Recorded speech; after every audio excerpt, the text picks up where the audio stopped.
Sculpture, well, that's three-dimensional art. Sculpture has height, width, and depth. 3 dimensions, like I said. It can be big or small, or you can hold it, or walk around it, or get into it, or jump on it, or whatever. I mean, painters use tricks to make things look round and like they go back a ways, but sculpture really, really does.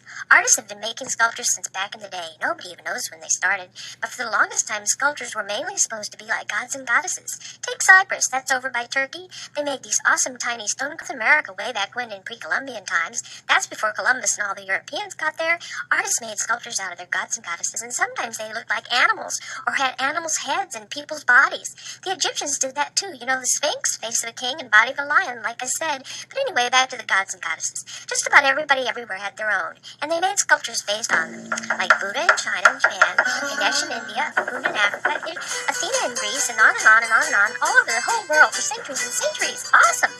After about a zillion years went by in the 17th, 18th, and 19th centuries, European sculptors looked back at what the old Greeks had made, called classical sculpture, and they copied it and called it neoclassical. Neo means new, you know what I'm saying?